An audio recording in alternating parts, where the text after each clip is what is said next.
अच्छा मुझे बताइए कि आपने देश के होम मिनिस्टर के लिए कहा, होम मिनिस्टर ने कहा कि हम खालिस्तान की सोच को पनपने नहीं देंगे, अभी कुछ दिन पहले इंटरव्यू में, तो आपने कहा कि फिर इंदिरा गांधी जैसा हाल कर देंगे। ऐसा मैंने नहीं कहा, आपके बारे में मिसकोट किया गया ना, वही प्रॉब्लम। क्या कहा आपने? मेरी बात सुने, होम मिनिस्टर ने कहा कि हम खालिस्तान की मूवमेंट को क्रश कर देंगे, पनपने नहीं देंगे उसे।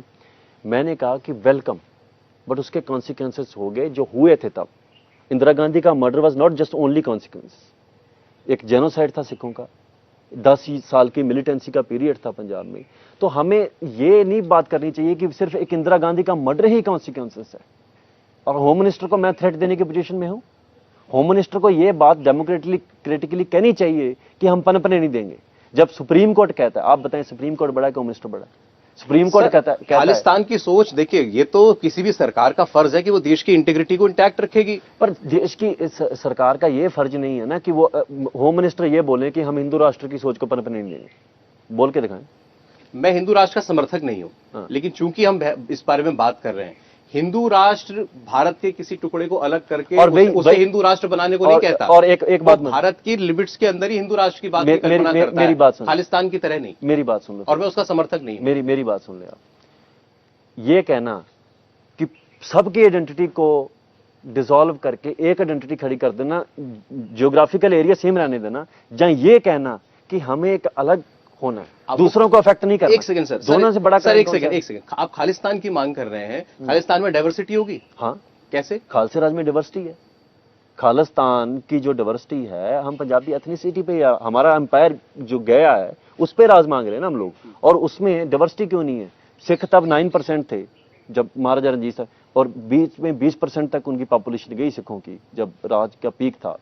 तब हिंदू दीवान मोहकम चंद थे जो अलई थे, महाराजा रंजीत सिंह साथ मिनिस्टर थे, हैं, और बहुत से मुस्लिम मिनिस्टर थे। डाइवर्सिटी तो आज भी है। वो डाइवर्सिटी आपको इंडिया की सरकार में क्यों नहीं मिल रही ना? नहीं, अगर कॉन्स्टिट्यूशन में लिखे होने से इंडिया की भारत की सरकार में कैबिनेट मिनिस्टर हरदीप सिंह पुरी सिख है। नहीं, अफगानिस्तान से जब गुरु साहब के स्वरूप लाए जा रहे थे और वहां से बचाकर लाने पड़े थे, अपने सर पर शीश पर लेकर के एयरपोर्ट से लाए थे। मेरी बात सुनो, हरदीप सिंह पुरी सिख आइडेंटिटी पे तो कॉम्प्रोमाइज कर चुके हैं। उनको यही पूछ लें कि सिख सनातनी है कि नहीं है, यही पूछ लें। सबसे बड़ा इशू था इस पे आके खड़ा। आपको क्या झगड़ा है हिंदुओं से? हिंदुओं से कोई झगड़ा नहीं। से क्या झगड़ा है? हम जब है ही नहीं तो हम क्यों माने? मैं अगर आपको बोलूं हम मुस्लिम है, आपको गुस्सा आएगा? मैं मुसलमान नहीं हूं। नहीं है ना? मैं इंपोज करूं भी आप हैं, मैं लॉ पे लिख दूंगा मुसलमान की कोई शाखा है, आपको गुस्सा आएगा ना इस चीजों पे? नेचुरली एक टाइम आएगा जब आप इन चीजों आपको प्रोवोक करने लगेंगे। सो मैं वही कह रहा हूं, let's not define each other, let's not define कि हमारे गुरु कौन थे। हमारे गुरु जो थे उन्होंने क्लियरली बानी में लिखा हुआ है, ना हम हिंदू ना मुसलमान, और इससे क्लियर क्या हो सकता है? तो एक वक्त तो वो भी था, मेरे पता नहीं आज होता है कि नहीं होता, कि हिंदू परिवारों का बड़ा बेटा वो गुरु के नाम किया जाता था, वो आपकी तरह केशधारी होता था। मेरी बात सुने, ऐसा होता था कि नहीं होता था? मुझे इसके कोई हिस्टोरिकल इवेंट नहीं मिलते। आर्य समाजों ने ये यूर किया, एक हिंदू है एक आर्य समाजी भी है। नहीं, ये ऐसा होता था, मैं इसलिए कह सकता हूं कि मेरे परिवार में पीछे हुआ है। सिक्खी को डिल्यूट करने के लिए एक प्रोसेस शुरू किया जिसमें यह था कि जो लोग सिख बन जाते थे they were still practicing Hindu practices. उसमें क्या होता है आपको बताता हूं। अभी सिखों का एक कोड ऑफ कंडक्ट है, पूरा कोड ऑफ कंडक्ट है, ये हम लोग नहीं कर सकते। आइडल वर्शिप हम लोग नहीं कर सकते। होता क्या है कि आज भी बहुत से ऐसे सिख हैं जिनकी आइडेंटिटी की उनको कंफ्यूजन है, और वो बंदे बाद में कहते हैं देखो हम तो ये कर रहे हैं, आपको क्यों प्रॉब्लम है?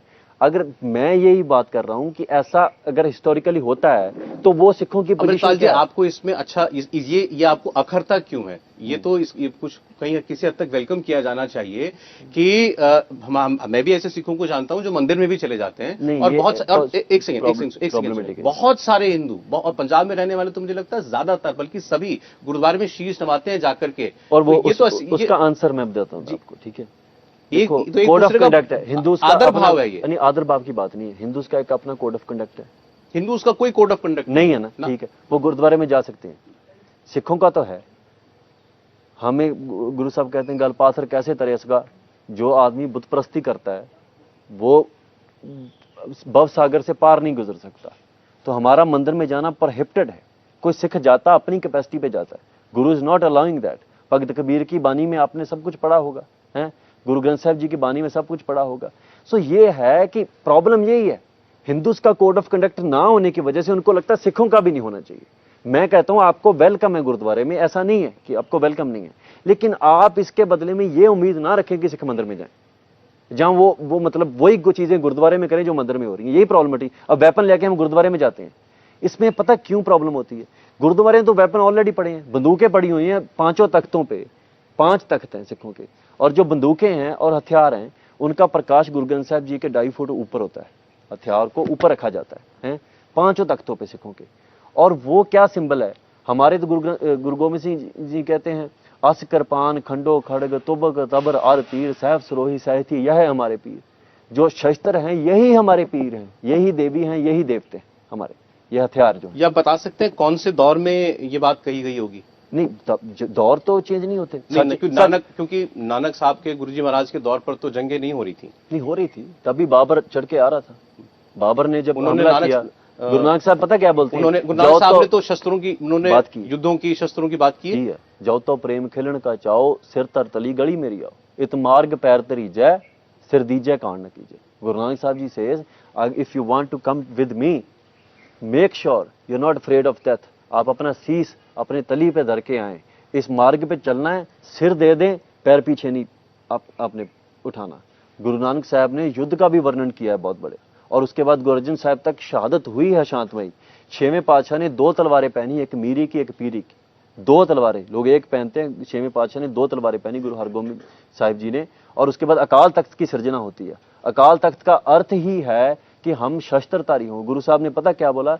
मुझे बेटा में क्या चाहिए? लोग बेट करते थे प्रेम बेटा, उन्होंने कहा मुझे जवानियां और शस्त्र, अच्छे से अच्छे घोड़े मुझे चाहिए। सो ये चीजें आप वो, लेकिन वो कृपान रखना जो है वो मैंडेटरी था धर्म के अंदर, लेकिन अब ऑटोमेटिक राइफलें रखना तो नहीं था। नहीं, वेपन होता आपके है। साथ लोग चलते हैं, आप बीसीयू लोग आपके साथ चलते हैं, बंदूकें होती हैं उनके पास, तो बंदूकें वो किसी को गोली मारने के लिए थोड़ी रखी हुई। फिर क्यों है? अभी देखें हमारे पास, आपको जान का खतरा है? मैं बता देता हूँ क्या खतरा है हमें। ड्रग का प्रॉब्लम पंजाब में। ड्रग आप मानते हैं $1 बिलियन इंडस्ट्री, बहुत बड़े स्मगलर्स हैं ड्रग के, ड्रग लॉर्ड्स भी होते हैं, उनके पास सब क्राइम करने की कैपेसिटी होती है। हमने उनके खिलाफ मूवमेंट शुरू की है, तो हमें तो अकेला गवर्नमेंट से थोड़ी खतरा है, हमें तो हर तरफ से खतरा है। तो आपके पास जो हथियारधारी लोग हैं वो सेल्फ डिफेंस के लिए हैं? हमेशा ही होते हैं। चलिए ठीक है। अब अंत में जाते जाते बस एक चीज मैं आपसे पूछ रहा हूं, खालिस्तान की इतनी बात हुई है, आपको जरा भी डर नहीं लगता कि पंजाब कहीं वही लेट 70s 80s के 90s के दौर में नहीं चला जाएगा? नहीं जाएगा। इतना खून खराबा हुआ है। अगर गवर्नमेंट तब भी निरंकारी कांड से सब कुछ शुरू हुआ था। निरंकारी बहुत सारी वजह हो सकती है। नहीं, आज भी देखे इनजस्टिस जो होता है ना, अगर हमें कोई भी जो एस्टेब्लिशमेंट के लिए लड़ रहा बंदा है, इंडिया एस्टेब्लिश्ड है, हम एस्टेब्लिशमेंट के लिए लड़ रहे हैं, ये मान ले हम लोग हैं, कोई भी एस्टेब्लिशमेंट के लिए लड़ रहा बंदा वायलेंट रास्ते पे चलना नहीं चाहता, ये उसकी प्रायोरिटी कभी नहीं होती, ये उसकी लास्ट ऑप्शन हो सकती है। सो ये हम पे बोझ डालना, नहीं, ये ऑप्शन रखी हुई है आपने अपने लिए? मैंने नहीं रखी हुई, लेकिन अगर मेरे पास कोई ऑप्शन ही ना होगी तो मुझे